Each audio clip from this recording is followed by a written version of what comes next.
From our archives, the Billy Graham Classics.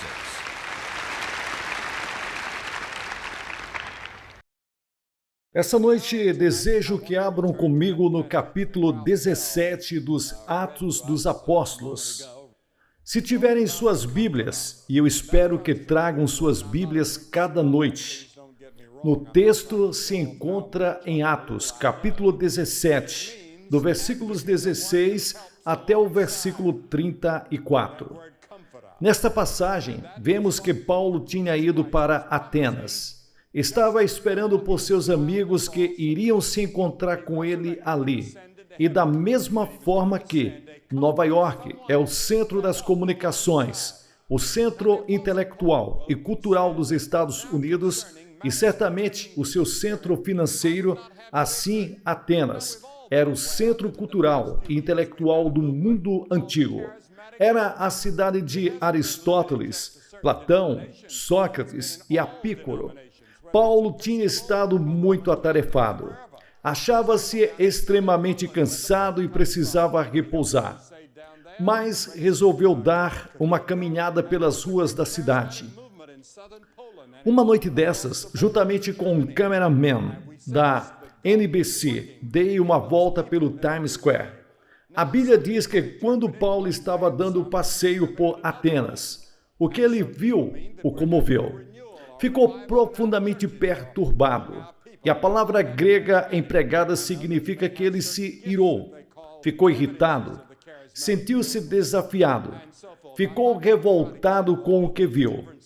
O apóstolo Paulo viu a corrupção moral e as centenas de ídolos em Atenas.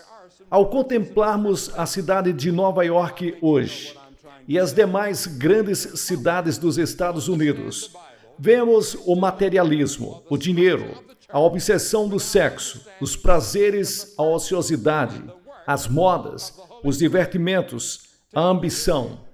Todas estas coisas que em nossa geração temos transformados em deuses. E foi disso que o apóstolo Paulo se convenceu ao ver tudo o que estava acontecendo em Atenas. E eu lhes declaro que, quando ando pelas ruas de Nova York e quando ando pelas ruas de outras grandes metrópoles do mundo ocidental, também me comovo. Eu me sinto desafiado e às vezes fico irado e fico irritado com o que vejo. Vejo os imensos problemas sociais que não temos resolvido. Aqui mesmo em Manhattan, existem algumas das piores favelas do mundo, lado a lado com alguns dos lugares mais luxuosos de todo o mundo. Vejo os problemas morais da nossa geração. Posso andar pelo Times Square e ver a mais baixa pornografia que se possa encontrar em qualquer parte do mundo, tanto em filmes como em bancas de jornais. E não há nação na história que jamais tenha agasalhado esse tipo de moralidade e tenha escapado ao juízo de Deus. Estamos sob a ameaça do juízo de Deus, a não ser que façamos uma limpeza. Deus não irá fechar os olhos aos nossos pecados. O povo de Atenas havia perdido a confiança em seus deuses. Os americanos também estão perdendo a fé nos seus deuses. Fizemos deuses materialistas. Fizemos da ciência um deus, até que a ciência criou a bomba de hidrogênio. Fizemos do sexo uma deusa, mas com toda a nossa tolerância, ela não nos tem trazido felicidade, paz e alegria aos nossos corações. Temos problemas espirituais. O problema do tédio, o problema da solidão. Quantas pessoas solitárias não há, procurando um amigo no meio de uma grande cidade? Sabem de uma coisa? Jesus só chorou 3 vezes.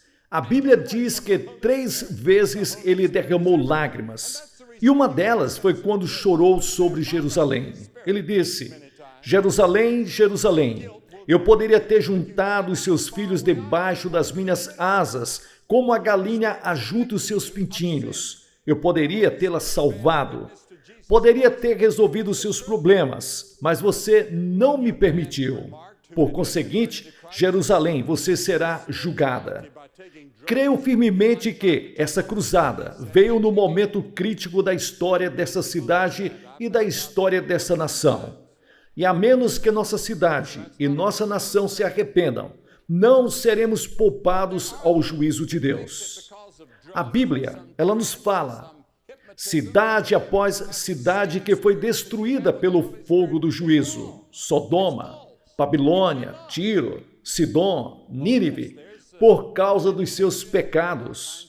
E os mesmos pecados daquelas cidades são os pecados das cidades americanas e do povo americano hoje.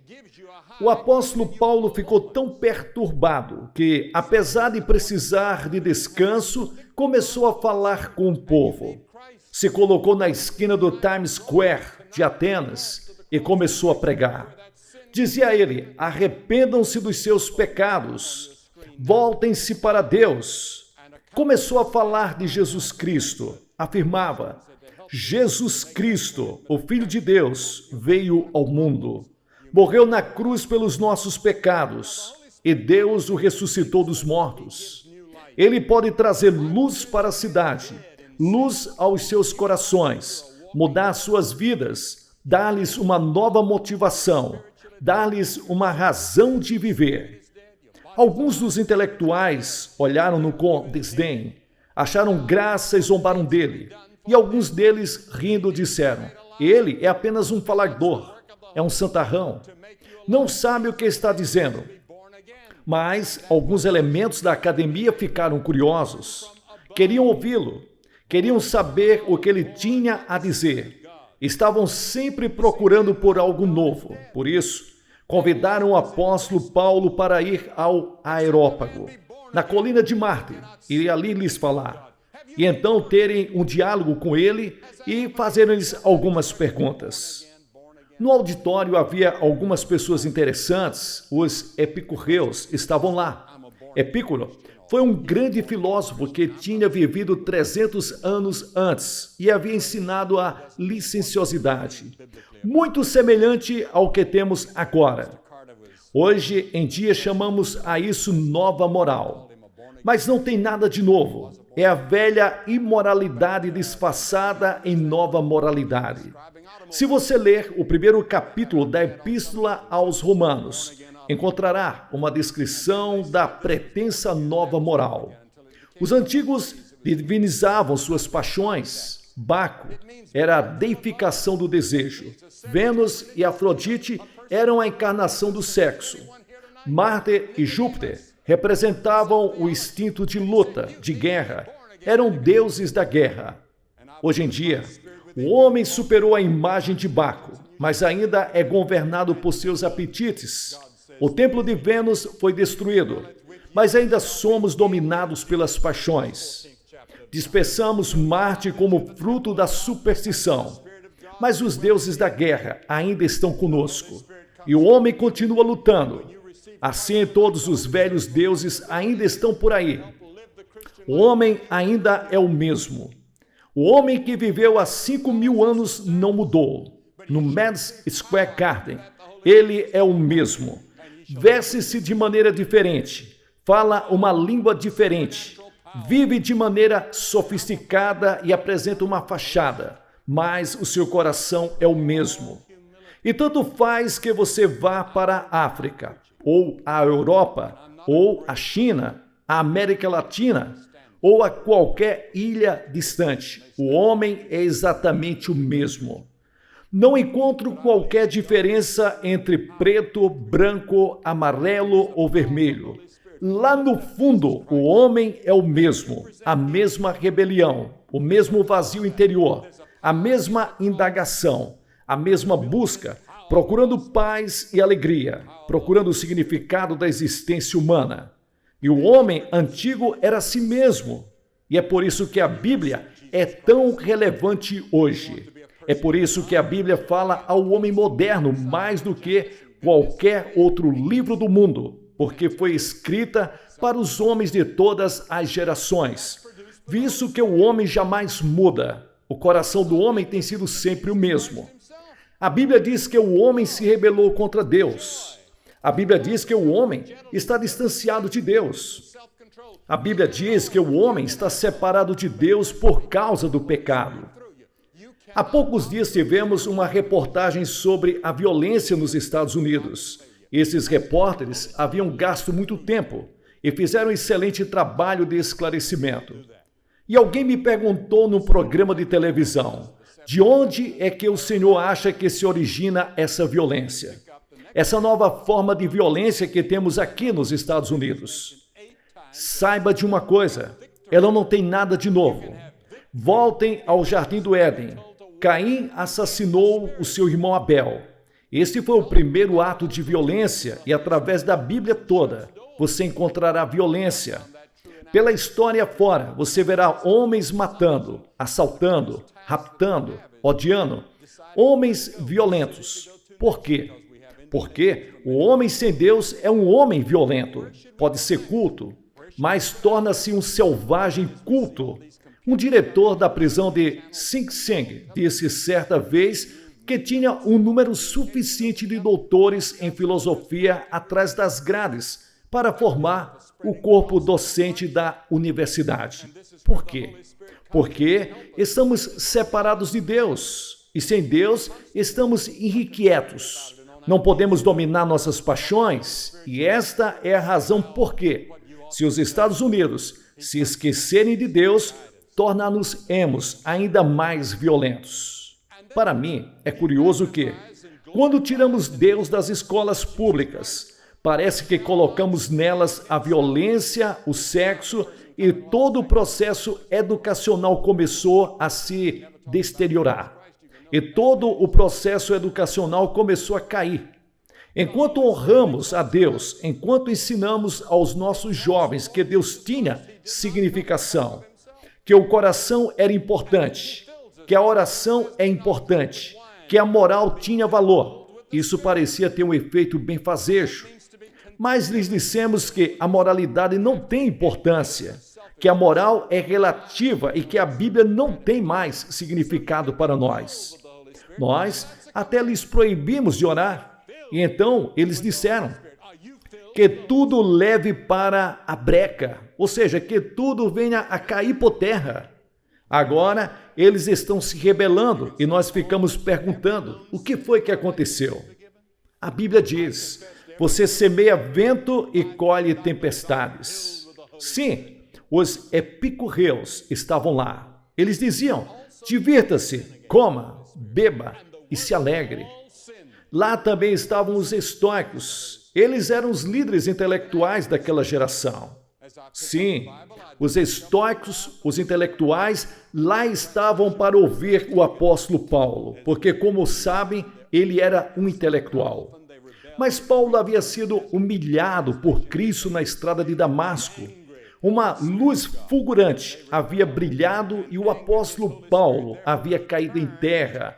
E humildemente, como uma criancinha, exclamou, quem és tu, Senhor?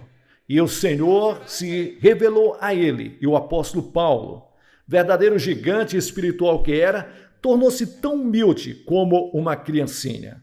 Jesus disse que, antes de alguém vir a ele, deve arrepender-se dos seus pecados, converter-se e tornar-se como uma criancinha. Era disso que ele estava falando. Você pode ser professor de uma universidade, mas antes de vir a Cristo, precisa se tornar como uma criança. Você precisa ter a mesma fé que a criança tem em seu pai. A Bíblia também diz que os pauradores estavam lá. Mas quem eram eles? Eram pessoas que falavam muito. Eles eram os emocionalistas intelectuais. Não há nada de condenável no entusiasmo e não há nada de errado nas emoções, se ela for orientada no sentido certo e estiver sob controle. Jesus sentiu emoção. Precisamos ter sentimentos em nossa fé. Havia também ali um grupo, ouvindo a Paulo naquele dia, que sinceramente buscava a verdade. Queriam realmente saber de onde vieram, porque estavam ali e para onde estavam indo.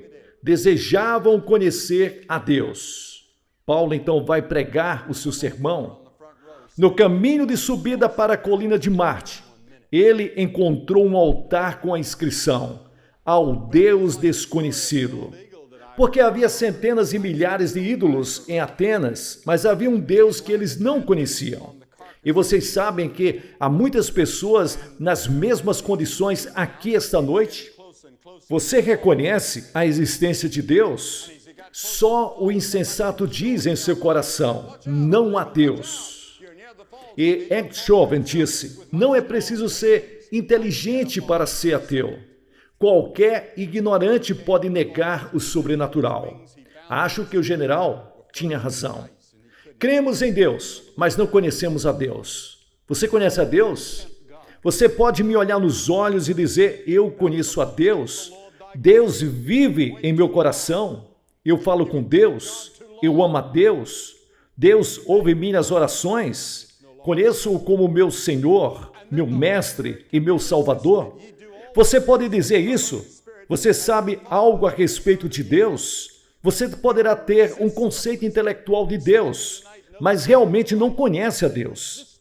Assim é que temos um Deus desconhecido nos Estados Unidos e em várias partes do mundo. O Deus em que cremos, mas ao qual não o conhecemos. Pois desejo dizer-lhes que eu tive uma experiência pessoal com Deus há alguns anos atrás e tenho tido milhares de experiências com Deus desde então. Sei que Ele existe e que vive em meu coração. Resolveu as grandes dúvidas da minha vida, me trouxe paz, alegria e felicidade ao coração. Poderá fazer o mesmo com você, se você lhes permitir.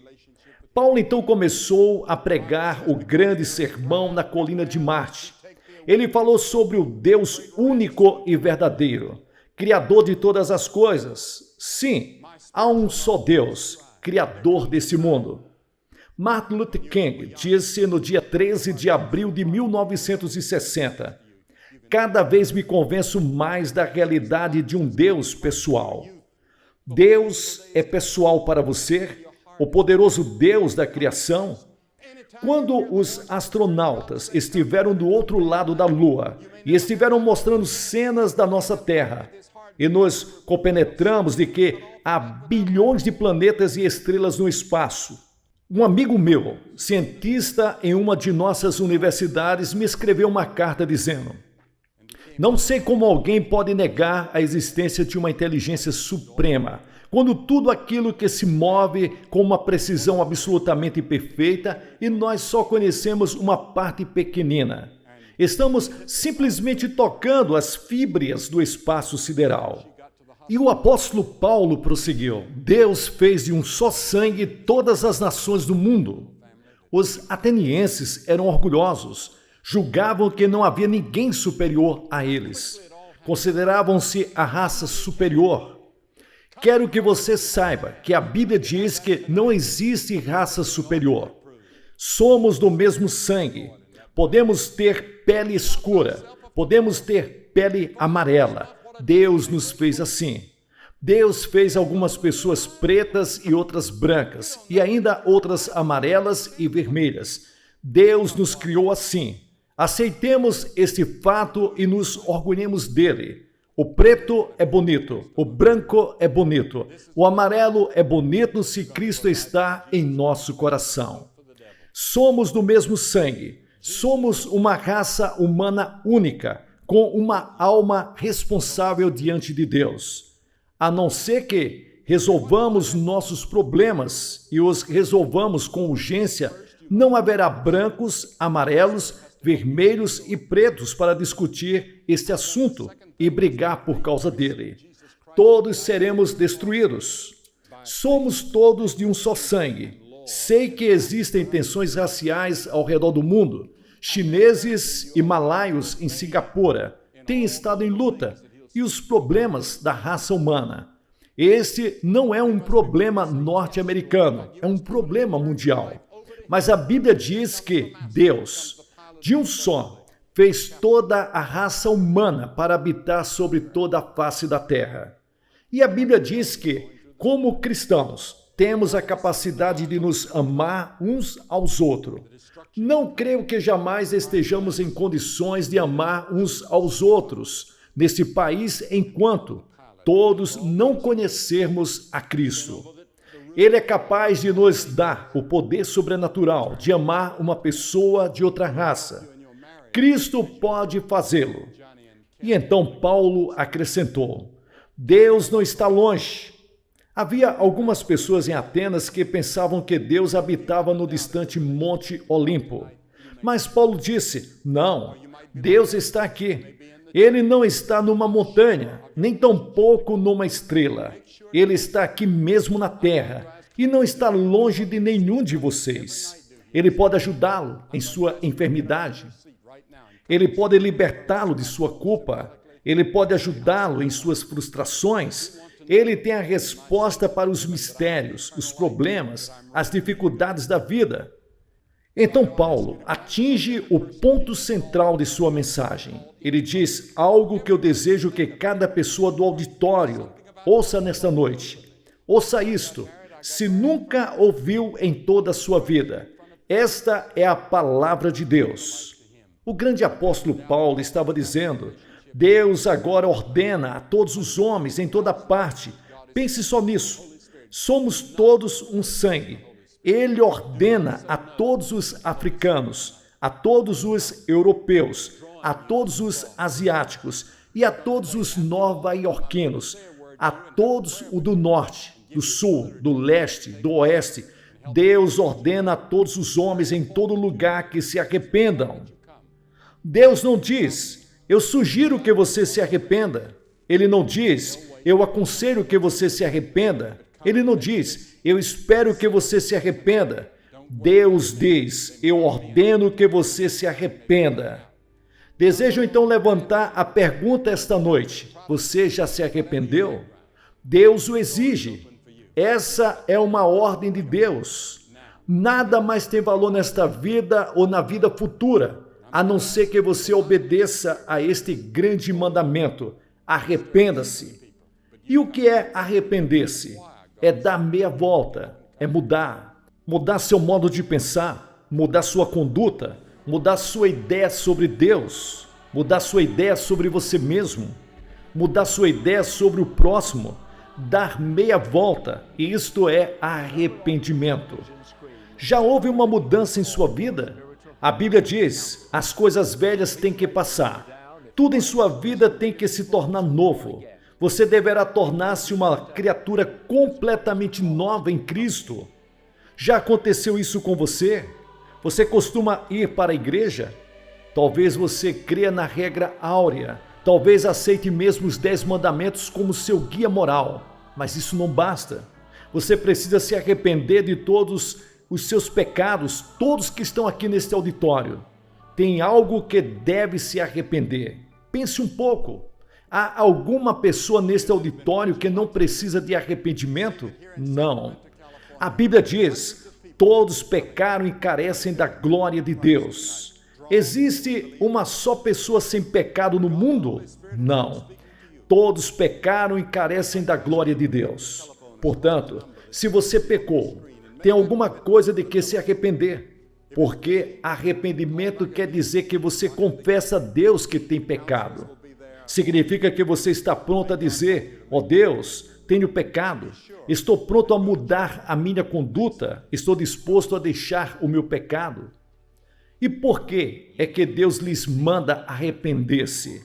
A resposta está na declaração seguinte do apóstolo: porque Deus lhes manda arrepender-se. Ouça, porquanto estabeleceu um dia. Note, Deus estabeleceu um dia certo, no qual irá julgar o mundo com justiça, por meio de um varão que destinou. Eu sei que nem eu e nem você gostamos de pensar em Deus em termos de ira e cólera e julgamento e inferno. O que acontece é que procuramos refazer Deus para conformá-lo à nossa própria imagem. Procuramos fazer Deus como julgamos que ele deve ser. Isto é idolatria, é criar um próprio Deus segundo o seu gosto.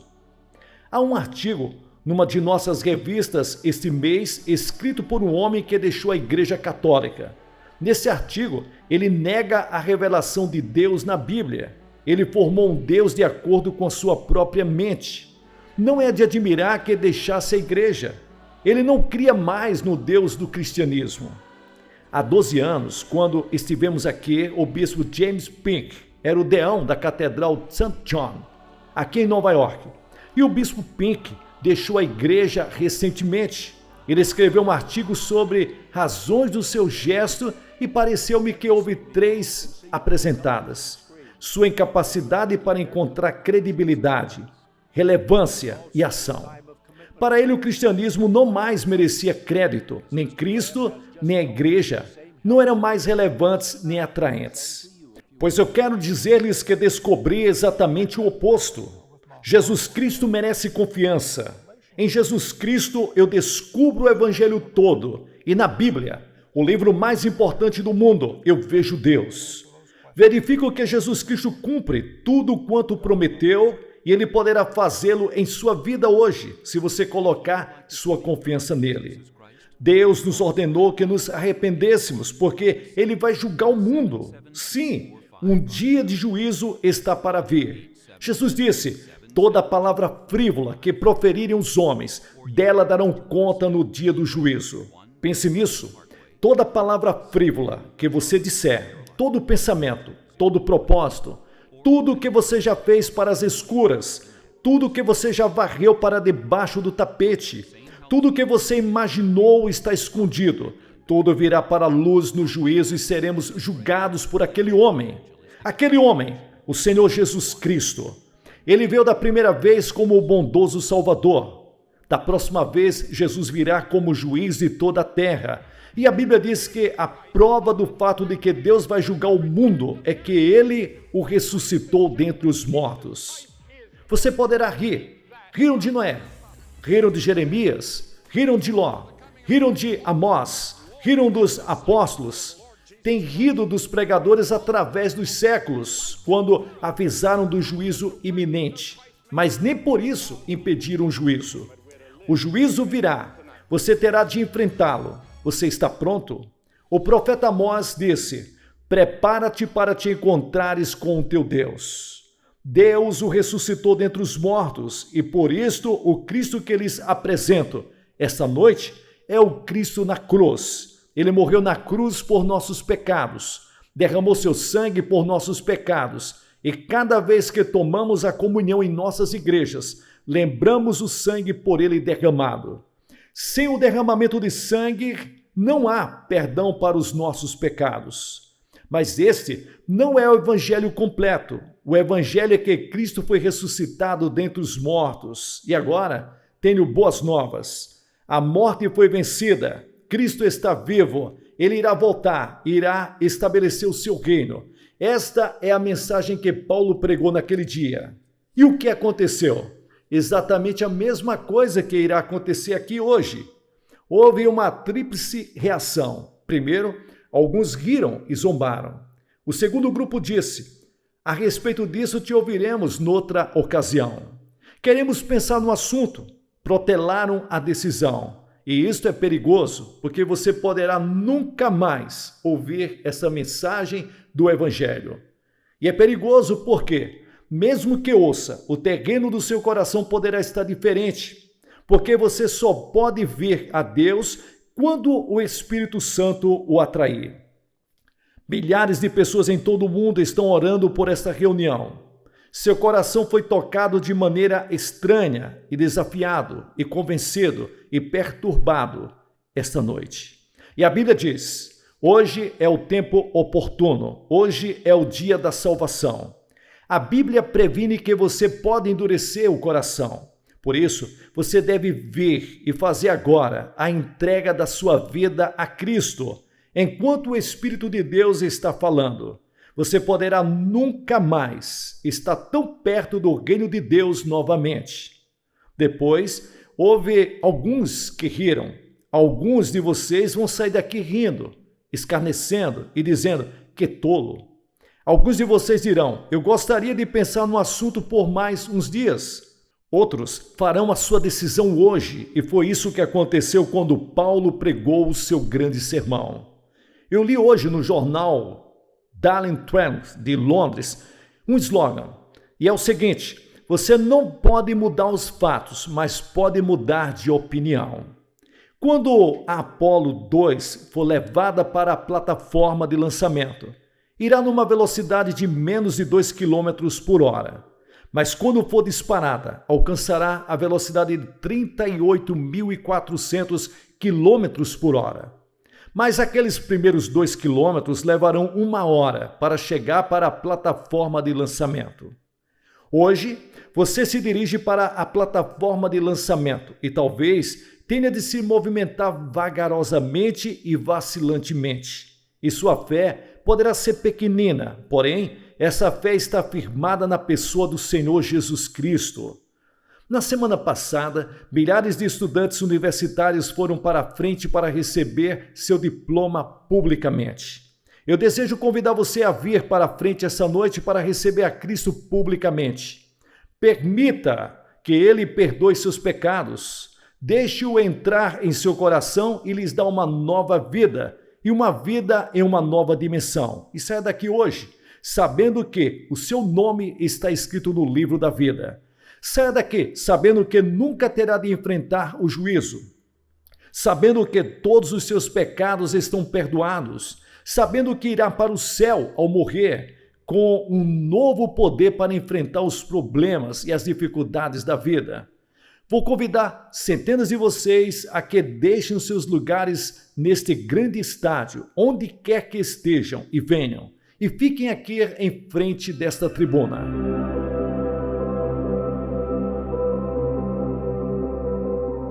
Pessoal, aqui é o pastor Gilson Soares fazendo aqui as dublagens das mensagens do reverendo Billy Graham. Você que chegou até o final desse vídeo, Deus te abençoe. Abençoe esse canal e a obra missionária na cidade de Guarabira, na Paraíba, com qualquer valor que Deus colocar no seu coração. Que Deus te abençoe. Sucesso na sua caminhada. Nessa noite você está vendo que centenas de pessoas estão fazendo a sua decisão aqui nesse estádio. Mas você também pode fazer a sua decisão aonde quer que você se encontre. Na sua casa, em um hotel, no saguão, no bar, em qualquer lugar. Entregue o seu coração ao Senhor Jesus Cristo. E Ele virá habitar no seu coração.